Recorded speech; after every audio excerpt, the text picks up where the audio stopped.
Back in the autumn, in our team inbox, an email landed which mentioned Miriam and this wonderful book that she's written about her grandmother.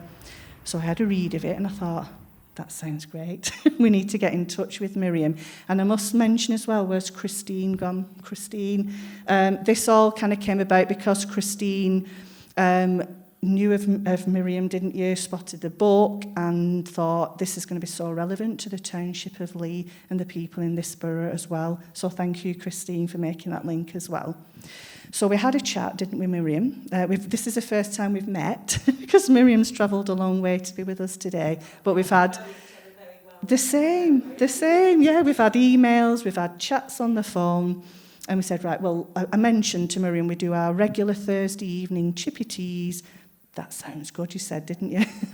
So let's pick a Thursday. And we landed on today because, well, for 3 reasons, really. It's World Book Day today, so some of my colleagues have been dressed as dinosaurs, cat in the hat and things for the kids. And we thought, well, it shouldn't just be for the children, because part of what we do is to try and instill a lifelong love of reading. So let's do something for adults as well. So that was one reason.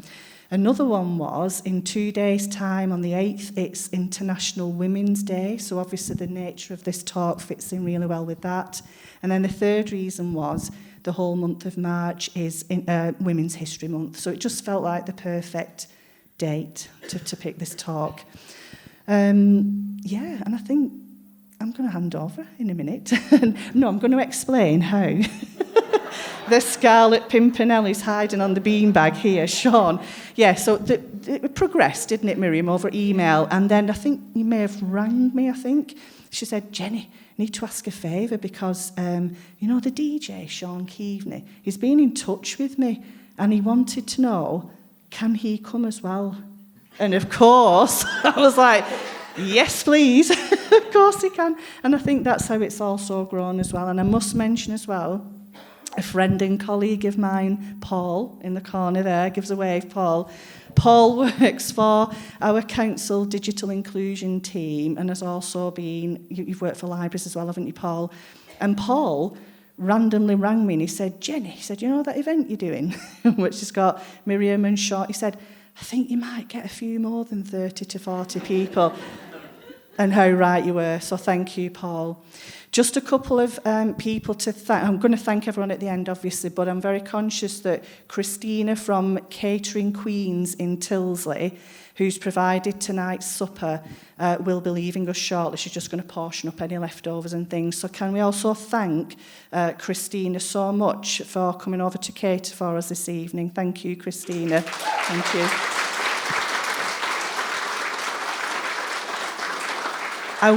We've got lots of other people to thank as well. We'll do the other thank yous at the end because everyone else will be with us for the rest of the evening.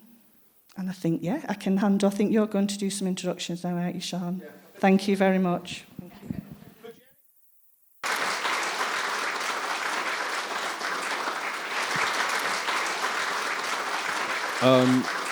you. Gig in the library. Can I get a shh? I'm sorry, I'm a bit nervous. I've not been in front of this many of my family and friends since my first wedding, and we all know how well that went. The aforementioned Paul Banks, of course, also the bass player in legendary Leigh post-punk band Mosque. Round of applause.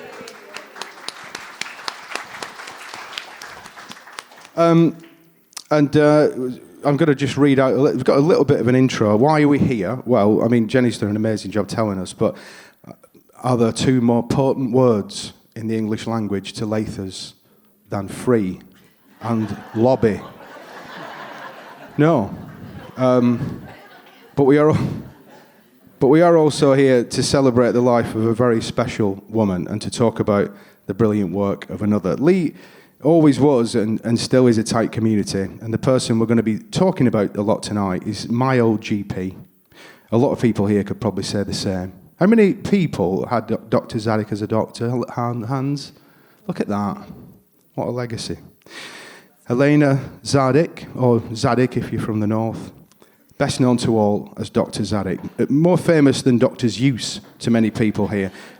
She was the kind but slightly scary old lady to me as a kid, who put up with our many visits to the Grasmere Street surgery because I was a very sickly child, because I only ate brown sauce butties. But little did I know that she was someone who had escaped unbelievable horror and brutality to make an amazing, rewarding life here in the town she loved best, Leigh. And I know this because her granddaughter, Miriam Gold, has made this incredible book. And if you, honestly, you've got to get your hands on one. It's such a beautiful thing. I'm pleased to say that obviously Miriam is here. Can we have a round of applause for Miriam Gold?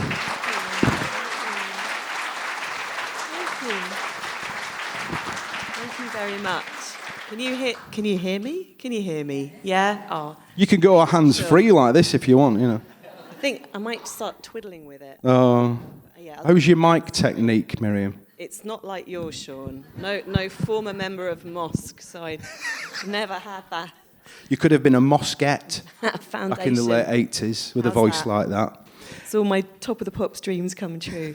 Thank you very much for having me. Thank you very, very much for coming out on this drizzly night. It's really, really touching. Just the hands going up then was straight to my heart. It really was. And you can hear from my accent that I did not grow up in Leigh. This was somewhere I visited on my holidays. This is somewhere that means a lot to me. And some of Dr Zadik's, not Dr Zadik's, in my awful southern flat vowels, some of my cousins and my brothers here too. So it's really nice.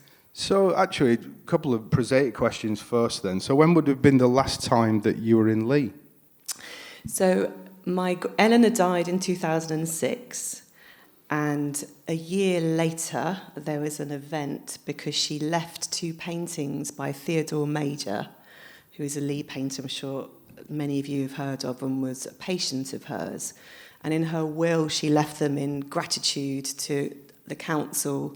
And it was specifically for maintaining the parks and the woods and the paths and the flash, because she was a huge walker and they meant so much to her, and I think and her quality of life to live in Leigh.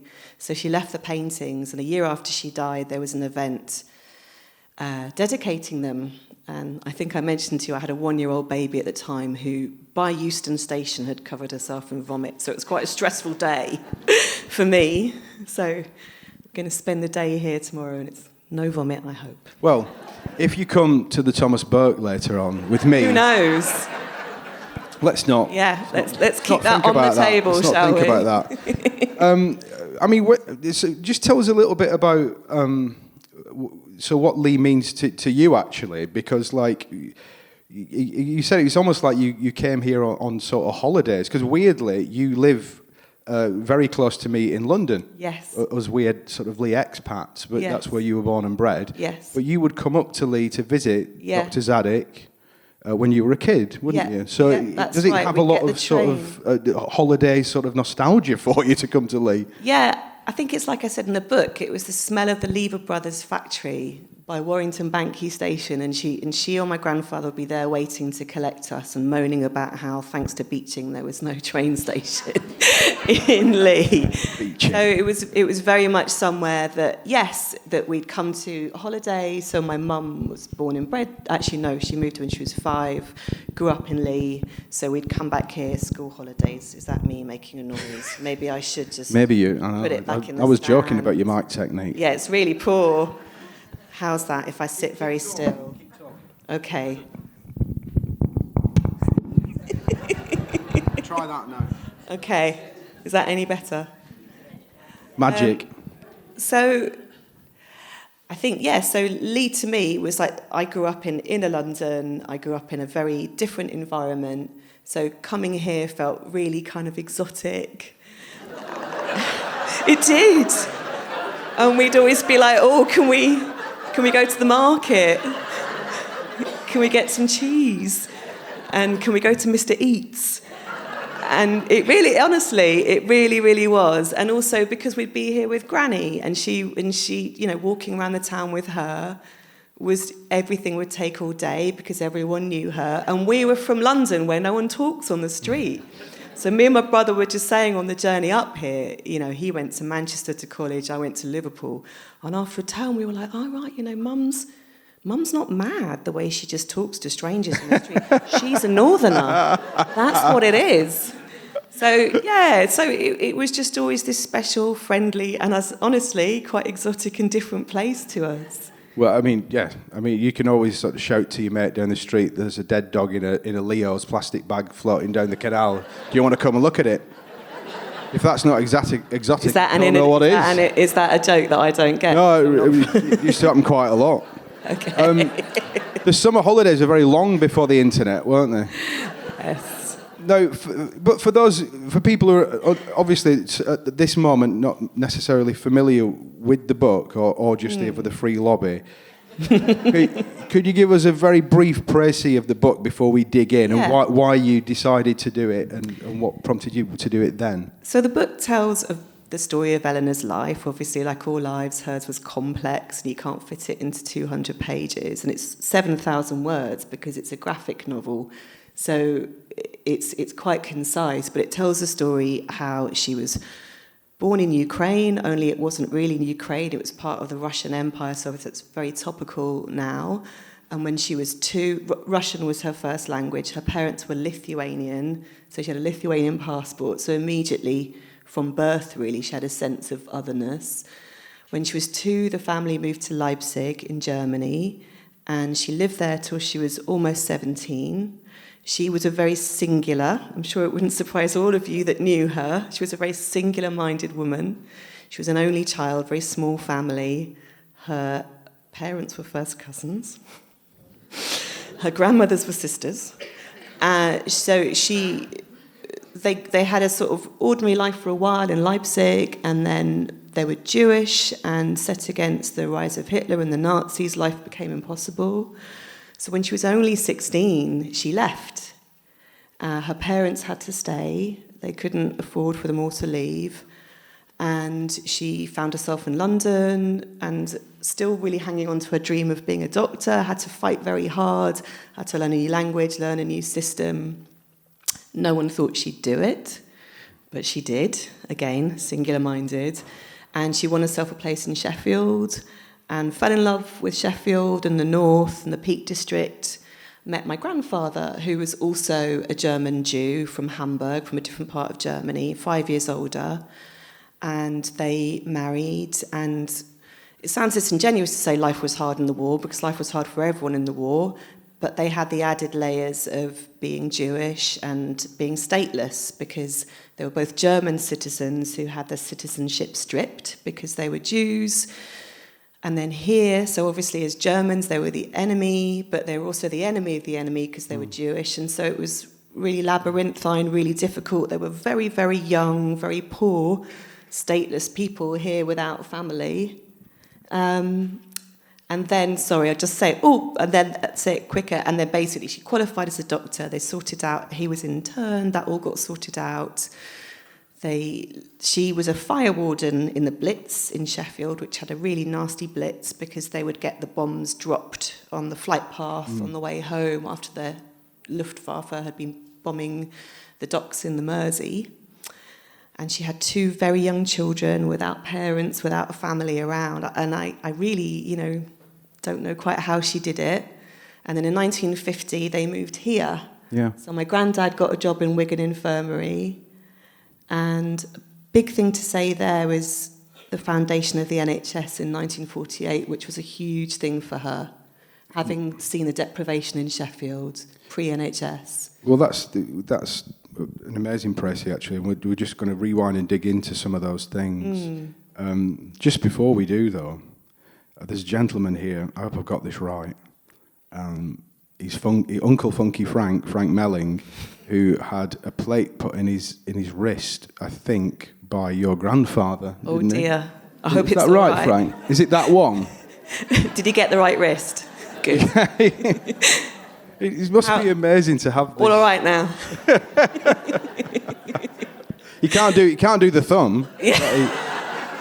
But isn't that remarkable, all these connections? I know. I mean, since the book came out, I've been really lucky. The book's been really well received, well reviewed. But what's meant the most to me is former patients getting in touch. And lots of them have mentioned my grandfather too, our grandfather too. And it's amazing. It really, it's wonderful to hear the stories. It really is. Yeah, there's actually a procedure called the Zadik procedure for removing ingrowing toenails that my granddad pioneered. Yeah. That's amazing. So, medical students have heard of them. Yeah, no, it's amazing to hear that. And sorry about your wrist. But just some of those things, though, the many identities that Eleanor had to sort of live through, the passports, the different nationalities. Yeah. And one of the details in the book, she even lived under 2 different calendars. Yes, I know. What? She could have 2. Can you explain that? Her pick of 2 birthdays. It was like trooping the colour. Because when she was born, it was during the Russian Civil War. So after the Russian Revolution, there was a civil war, and that's when she was born.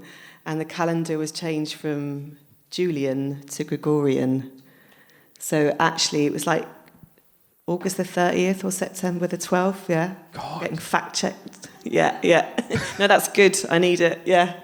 Yeah, I know. So much change. I know. We helicopter parent our children and worry about moving to a new school. I know. We've both got sort of 16, 17-year-old children. Like, can you imagine? Oh. I know. But I think it also added to her kind of mystique. She had 2 birthdays. Yeah. Her grannies were sisters. And she's had about 3 nationalities. And Yeah, it's almost like a spy film. Yeah. You're right, it is exotic in a way, isn't it? Yeah. And her parents, as you touched on, first cousins, which you say, so quite obliquely, which explained a lot. Yes. Yes, it does. But is it true that when her dad saw Eleanor for the first time and realised that she was a girl, he was so gutted he ignored her for about 6 months? That's what she says, yeah. And then he was sent to prison because he was a Menshevik, not a Bolshevik. They were the slightly more kind of liberal end of communism. So he was sent to prison, and her mum took her as a baby to visit him. And that's when the sort of ice froze between the prison bars. They sort of smiled at each other. And I think he must have fallen for her cuteness. And and they were very close, yeah. There are some amazing... obviously the entire book is just a thing of such great, genuine beauty. And your artwork is just incredible all the way through. Very sort of moving as well. There's some great photographs. And we might... I don't know if we've got any of the photos of... We'll show the Leigh ones later. We've got some Leigh ones. That's oh, look there. Yeah, so that's her in her... Can we dim the lights a little hat bit, and jumper. A little light dimmage, if possible. And these are her parents. And there she is on what maybe was her World Book Day costume, I'm not sure. and she really liked cuddly toys, and that sort of came back in her old age, sort of a regression to childhood. So she's there with her cuddly dog. It's so strange for a lot of people in this room and me, can imagine. Who remember her as this kind of dotty, kindly old lady, sort of going, "You're not ill," or whatever. But she's this kind of heroic figure, and also this tiny little girl. The same person who told somebody in this room when he went to her when he was 21, "Can I get a sick note to get off work today?" And she said, "No, Billy. Just because you were drunk at the pub last night doesn't mean that you can't go into work today." I'm really sorry, Billy. I would have totally given you that sick note. I mean, no names, though. Okay, Bobby. But it's like seeing your teacher in the pub or something, maybe for all of you. But no, I mean, to be perfectly honest, the woman you knew, she was very professional. She was very committed to her work. She loved being a doctor. She knew from a very young age that that's what she wanted to do.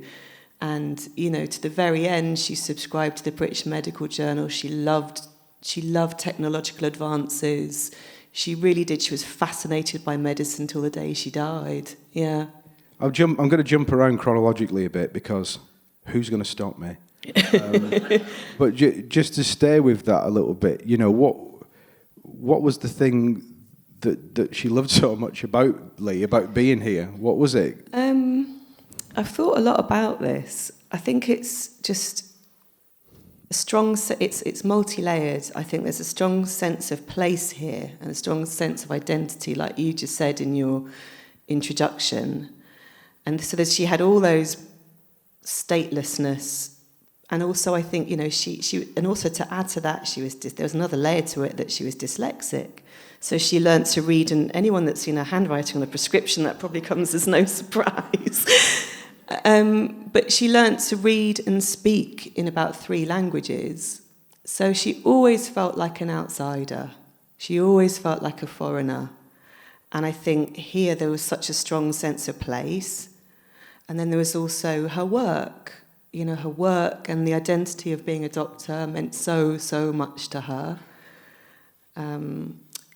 You know, towards the end of her life, after my grandfather died, there was 10 years, and we were sort of, well, why don't you move to London? Because 2 of her daughters lived in London, grandchildren lived in London. She was like, no, I'll stay in Leigh. You know, if I fall down, someone here will pick me up. Wow. Yeah, so I think she loved her patients. She felt a huge sense of home and warmth from the people here. She was from a very small, decimated family. These things mean a lot to anyone, but especially, I think, you know, to someone with all those cards dealt to them. Well, just to go into that a little bit, which you do in the book, because tell us a bit more about, because it's difficult to bring up in a way, but what happened to her parents, because they kind of became trapped in Nazi Germany, didn't they? You tell us about how that happened. What we know is they were there for Kristallnacht, and they actually were part of a network helping to hide other Jews. But I think by then it was just intolerable, so they fled to France, which at that time was free, and they lived in a little village in the south of France near a town called Grasse, not far from Nice.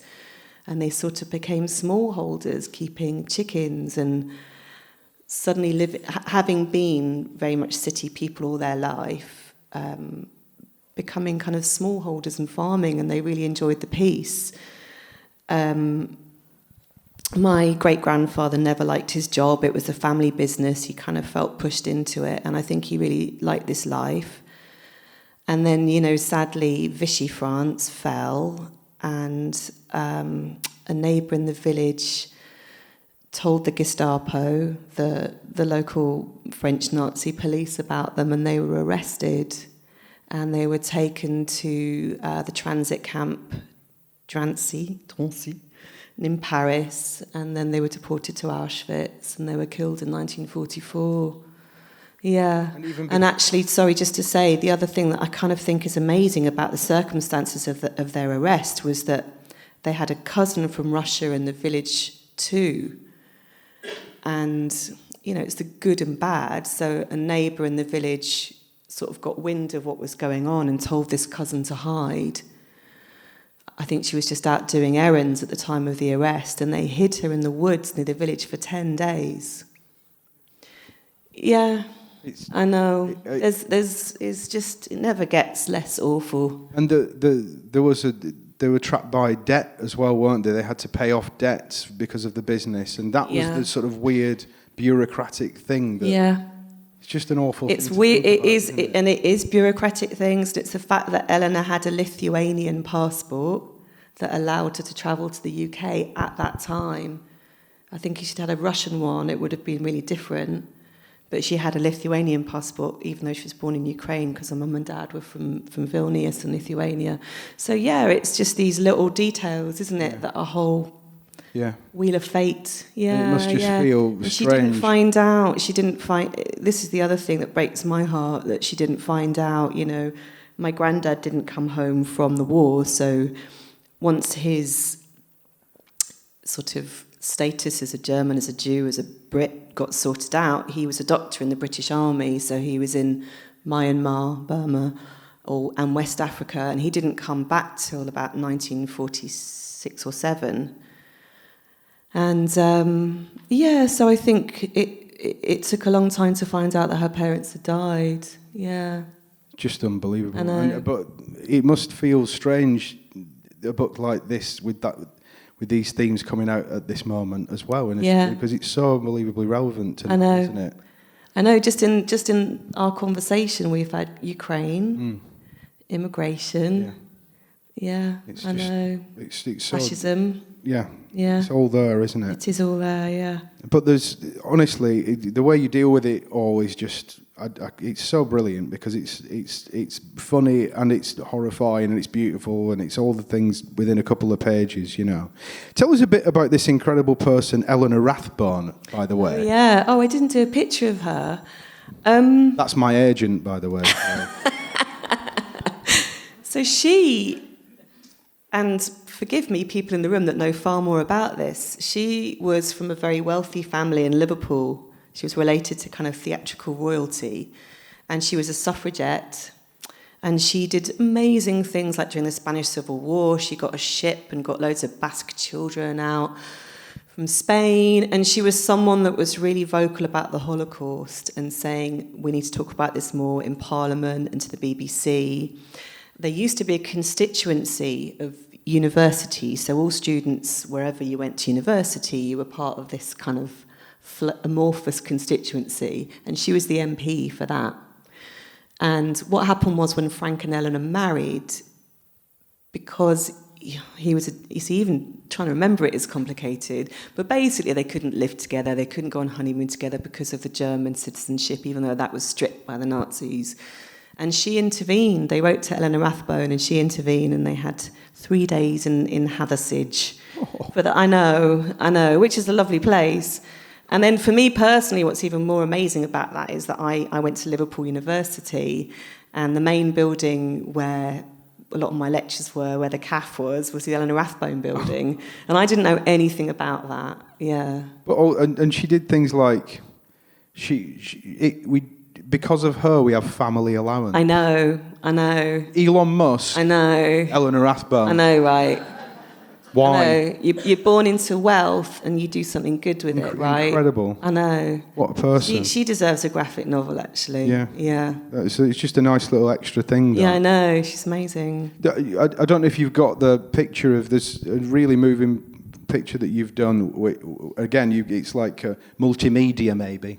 Oh, the passport. This one, yeah. This is Frank and Eleanor, Dr Zadik. Well, my cousin Dan, who's here, was saying this kind of sums up their relationship. He wrote her poetry. She found it a bit ridiculous. And I bet she knitted both of those tank tops because she was a huge knitter. Oh, yeah. Sorry, which one did you mean? I actually wanted to... This is the one, yeah. Oh. It's absolutely gorgeous. Yeah. Yeah. Found it ridiculous. These are from, like, I bought a Soviet-era medical textbook off eBay. That's how I made those ones. Yeah, so this is them meeting in Sheffield and finding all this common ground. Because I do realise that the thing is, you can't spoil this book. It's not like... it's just such a beautiful artefact anyway. But I don't want to say everything that's in the bloody book, but I'm sort of in danger of doing that.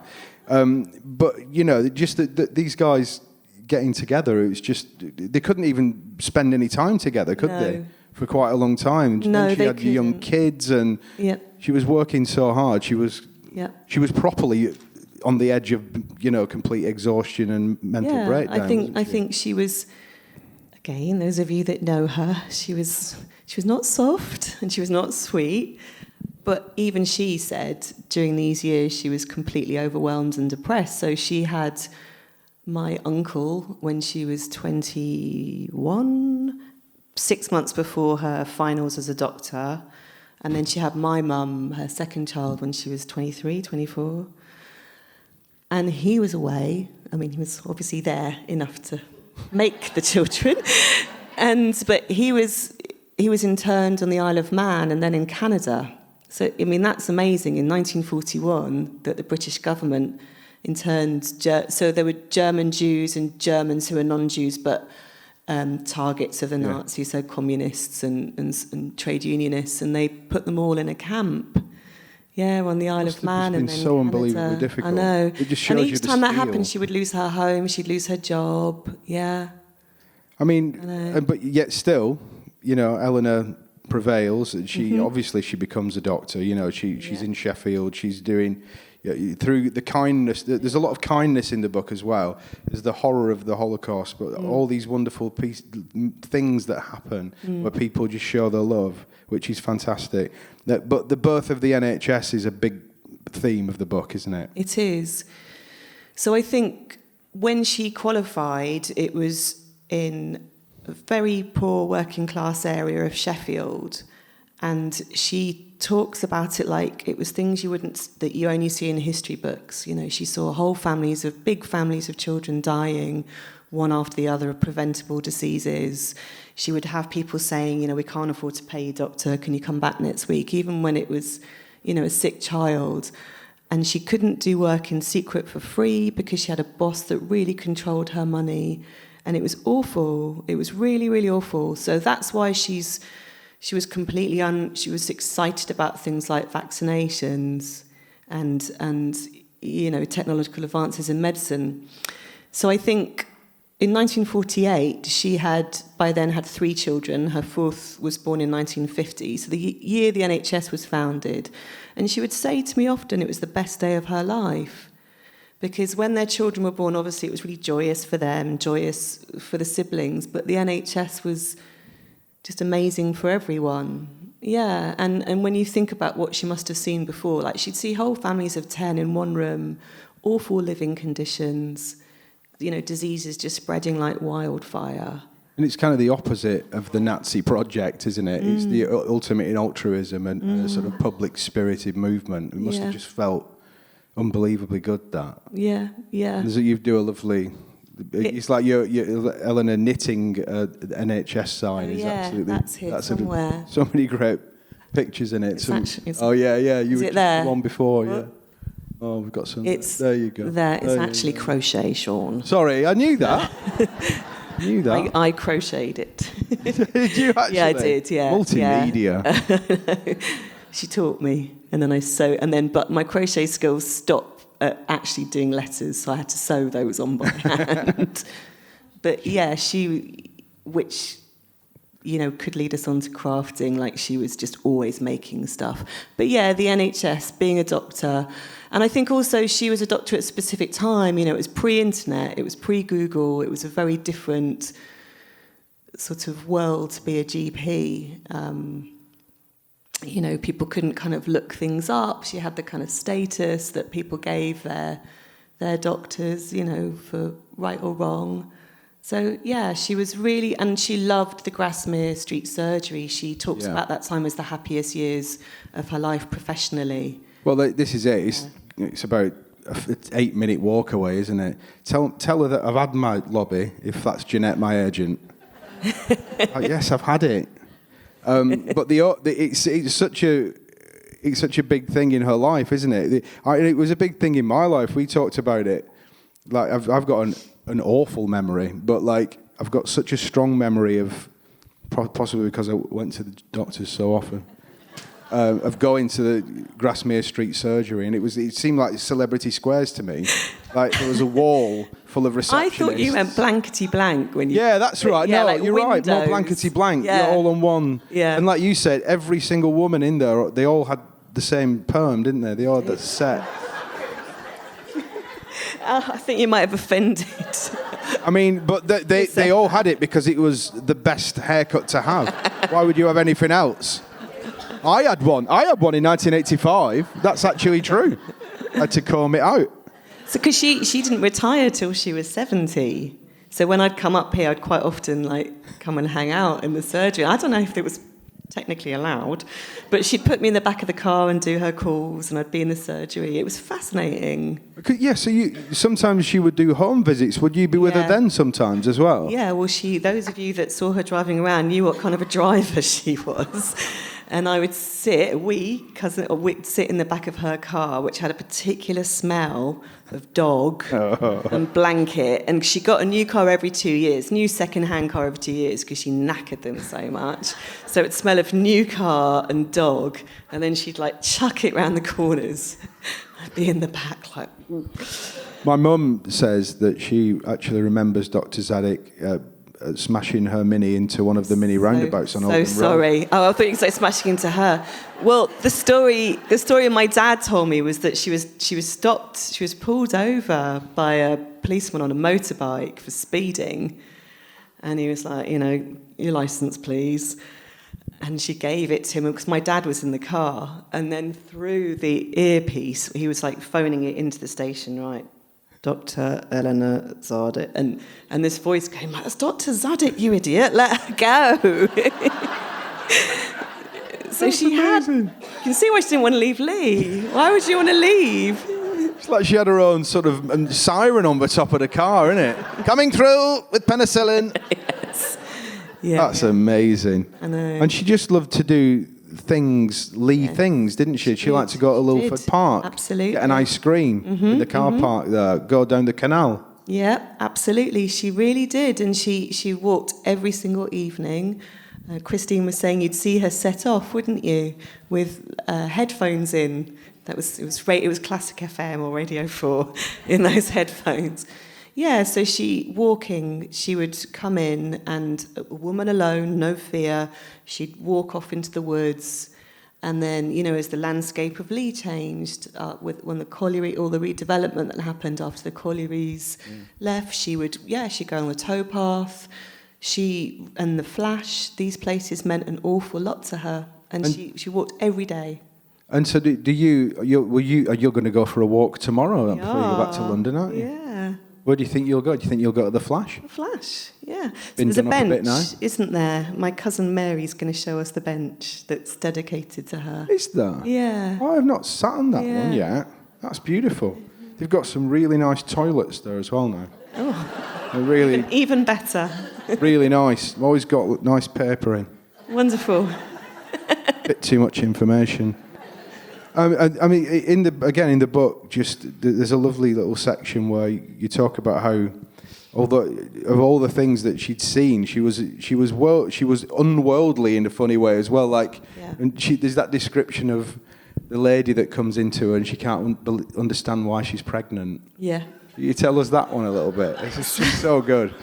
So she would tell completely unfiltered stories, and I'm really sorry if she told me a story about one of you. She never used names. There were no identifying. So she, and I'd be about 5 or 6, and she'd say, well, she came in and this patient, have I told you the one about the patient? She came in saying, I'm expecting number 8. How's this happened? And Granny said, well, didn't you use the cap? I showed you how to use the cap. We went through it. And the woman said, oh, yeah, here it is. Look, I've sewn it all up neatly after it's torn. But there were loads like that. My dad, someone came in with a 10-month-old baby with no teeth. And she was saying, the patient said, well, baby's got no teeth yet and it's 10 months old. And apparently Granny went, well, what do you want me to do about it? She just... But like I say, since the book came out, I had someone contacting me on Instagram who said, when I had tonsillitis, she told my parents to give me peach Melba ice cream. And I just love that it was peach Melba. Yeah, it has to be that one. Yeah, not vanilla, peach Melba. Yeah, that's a very 80s flavour as well, isn't it, peach Melba? Yeah, so she would kind of tell, like I say, we all knew the facts of life from a very young age. And she was just very kind of, at the table she'd talk about bowels and she would just sort of find things quite exciting and interesting and not have a sort of, I suppose, British sense of just as you finish your steak pudding. Talking about viscera. Yes. I mean, you talk about, you don't shy away from the fact that she was cantankerous and she had a temper on her and stuff. Did she have sort of stand-up arguments with people and stuff? Regularly. Anybody here? No, actually. I'm really sorry if she... They're not with us anymore. She just didn't take any nonsense and had no problem with not taking any nonsense. And I think, it's also important to say I'm her granddaughter. It would have been quite a different book if I was her daughter. All of that trauma was experienced at a time where no one talked about PTSD, or it was really the birth of therapy, and now we talk so much more about mental health and well-being, and we're still kind of in the dark ages in lots of ways. I often think some of the times when she, lose her temper, that was a lot of that coming out, because she never, she just had to put one foot in front of the other. She didn't talk to me about her parents till she was about 80. Well, could you tell us a bit about that? Because in the book, towards the end of the book, after her husband dies and stuff, you talk about this metaphorically and literally almost as this stuff in the cupboard. Could you tell us about how she brought it all up in the end? I've been trying to remember what the background was. So I was staying with her. So I lived in Liverpool for a few years, and that was sort of prime granny hanging out time, and I was back and forth for a few years. But I must have moved back to London then because I was staying, and we just had tea. And is that the right word? What's the afternoon? It's a minefield, isn't it? I know. You mean, was it a cup of tea? Countdown was on. So it was tea. You're absolutely right, yeah. And I think maybe there'd been a news piece about maybe a very elderly Nazi had been captured, and she and I were having a debate about the rights and wrongs of putting a sort of 90-year-old on trial, the morality of that. It was either that or it was the arrest of the Chilean dictator, Pinochet. Yeah, sorry, I'm making a real noise here. And she sort of said, out of the blue, if I bumped into the people that met my parents in the street, I wouldn't wish them harm. I wouldn't kick them over. I'd help them up if they'd fallen down. And I think it's quite a common trajectory of Holocaust survivors or people that survived that period, that there's decades of not talking about it, and they didn't want to live their lives with bitterness and anger, which is also what's kind of depressing about how that trauma has been weaponized at the moment in the Middle East. They did not want that to therefore mean more killing, more violence. And I, having the privilege of being born in the 70s and in the comfort of my, cushy life, I thought, well, I think I would do them harm. Yeah. They killed your mum and dad. But, she didn't. She fought very hard to get money from the German government, and that took decades. She felt very much like she wanted to get what was owed to her. There was a restitution program. And as soon as she did get the money, she gave it straight away to her children and grandchildren. She didn't want to hang on to it. She felt very strongly that we should have it, but she didn't want it. She felt it was blood money. And she didn't want you to fritter it either. No frittering allowed. Yeah. I mean, she planted a lot of your artistic seed, didn't she, I think? Yeah. So, and that's something I think that I discovered writing the book, that it was very sort of circular. So my share, I did a master's. I did a 2-year part-time MA at St Martin's in London. And that was really the start of kind of taking art seriously, because it was something that I'd always enjoyed but didn't think, you could do that for a proper job. And through that, start to sort of interrogate my family's history. And I should also say that my dad, who married into the family, he's a Hungarian Jew, and he also has a family history of, terrible suffering and survival. So, it was doing that MA was the start of it that sort of led to all this. So it's quite meta. It is meta. And do you think that, because a lot of people might be quite dismissive sometimes of art, people can be, can't they? Well, it's just something you stick on a wall. Have you found that it really can have a serious therapeutic, sort of element to your life? It can help you work stuff out that's really important. Yeah, 100%. Yeah, absolutely it can. And I see it professionally as well, because I'm an art teacher. I work in kind of just big state schools in London, and I absolutely see it there too. Yeah, and you hear about it all the time, people taking up, like she took up ceramics, and people taking up things and suddenly kind of finding a bit of themselves. Yeah, I mean, we should talk about her brown pottery, amongst other things. When she was retired, she was almost busier than ever, wasn't she? Do you think that was part of a reaction to what had happened to her, to sort of either put it away or to... Yeah, I think she hated to be still. She couldn't just sit and watch telly. She would sort of, she really couldn't bear to be still. She couldn't bear to have her hands still. And I definitely think that's a kind of, I mean, obviously I'm not a psychiatrist, but some sort of, I think there's something about the trauma response there, for sure. And just not being able to just sit quietly and think about things.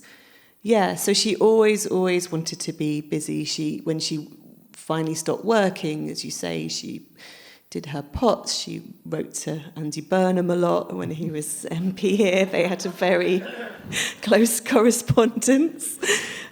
She did a lot. I mean, she had 9 grandchildren. She had 4 children. So there was lots of, and they were all over the country. So she was busy, and walking. And yeah, I do think a lot of that is just an allergy almost to just sort of sitting still and reflecting. She wasn't a big one for feelings. No.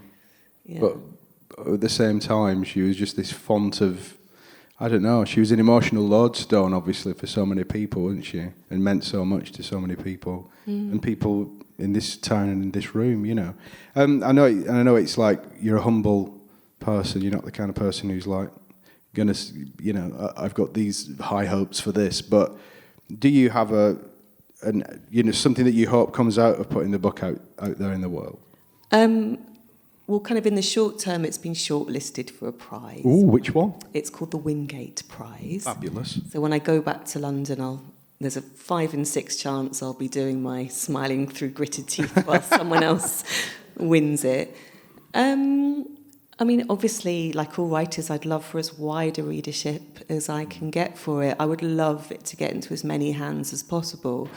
I think there aren't many books about people like her, kind of people that settled in Britain, in the kind of Holocaust and diaspora sort of literature. So I don't know, I'd love it to be maybe something that schools pick up on. And also it's a graphic novel, so they're not read quite so widely in this country. In France, on the continent, they're kind of quite mainstream. So just the more hands it gets into, I'm just happy. I'm happy if anyone reads it. And speaking of hands, you must, when you buy a book, which I'm sure you will, the painting that you've done of Dr Zadik's hands is very beautiful, because she's got... How did she lose that bit of a finger? She got it trapped in a garage door? Slammed it in a garage door. Ouch. And then the neighbour found it. I'm sorry. I don't know. Whoever lived at 129 The Avenue. Yeah, so she slammed it. And I actually, what I wanted to have at the start, the start of the book where it's got a quote, I wanted it to be from Bill Withers, from Grandma's Hands. On the live at Carnegie Hall album, he does this preamble and he says, a lot of folks of all nationalities and things come up to me and say, I dug my grandma too. And that's what I wanted, but we couldn't get the copyright. I know. That would have been perfect. Yeah. It's one of the best albums in the world to mow the lawn to as well. Oh, right. Oh, I'll try don't know that. why, it's just perfect. I mean, I think that's part of the thing about the book, isn't it? The very different relationship we have, the very different NHS that we have, the very different, my relationship to my GP. She's, through no fault of her own, she's a voice on the other end of the phone to me. I don't think we'd recognise each other in the post office or... Yeah. Used to get the ladies mixed up a lot, though, because of the hair. I have to admit that. I was young, though. But you're right. It just shows you what a couple of decades of chronic underfunding will do, doesn't it? Absolutely. I mean, it's honestly. I think I've seen more kingfishers than GPs in the last 5 years. Yeah. So I think that's when the publishers bought the book. That was a big thing they picked up on, that her life isn't, in a lot of ways, it's like the story of post-war Britain, isn't it? That you've got the deindustrialisation and all the conversations we're having now around immigration, around the NHS. I mean, yeah, she came here as an unaccompanied asylum-seeking child and gave over 40 years' service. It's becoming a choice between empathy and sort of psychopathy at the moment, isn't it? It feels like, and that's we've got to hang in there for the Yes. long road, haven't we, I think, Yeah. together. That's why I think this kind of art's really important, you know, because it's about community and people, isn't it? And what we love most about life. Yeah. Thank you for coming. Thanks for the lobby. Which is not a hotel foyer, as we have. Which one of you was one of your lot thought it was? I'm not going to. No naming any I'm not going to names. drop him in it, but he's sitting over there. Oh, there's lobby, so there's drinks in the lobby, is there? No.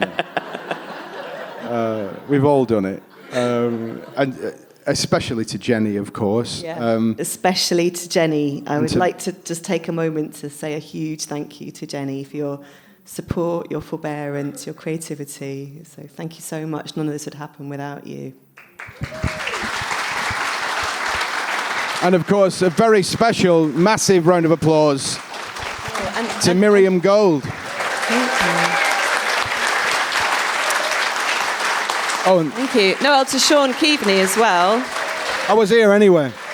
Can I just say very quickly to thank you, Shaun. You know, Shaun, right from the start, was just totally supportive, really up for it, and has just been amazing and generous. So thank you very much, Shaun. Thank you, Shaun. And I think I speak for a lot of people as well, Shaun. Thanks for getting us all through COVID on the radio. No, seriously. Well, Shaun's just revealed he's written a poem about Leigh. Should we finish with your poem, Shaun? Please. Embarrassed now. Oh. I sort of panicked because I was like, should I, you know what I mean? So I went to the bobbin and I wrote this. So before you go off to get, he's just one of the most beautiful books you'll ever get. Elena, A Handmade Life, which is signable at the end of this. This is a poem about pubs.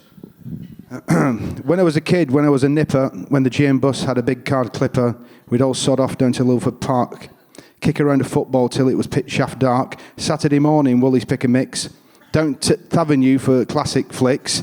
But then one day you turn 16 and you finally realise what life really means. Pubs.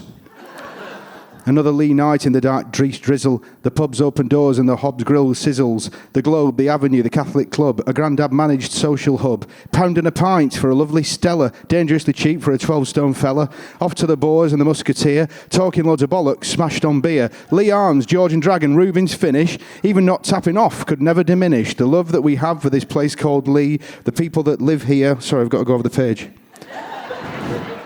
We, not me. Pete Shelley, Tommy Burke, Georgie Fame, I'm sure just like me, will be glad to claim, just like Waterfields or Penny Flash, I'm from Leigh, let's get on the lash. Books.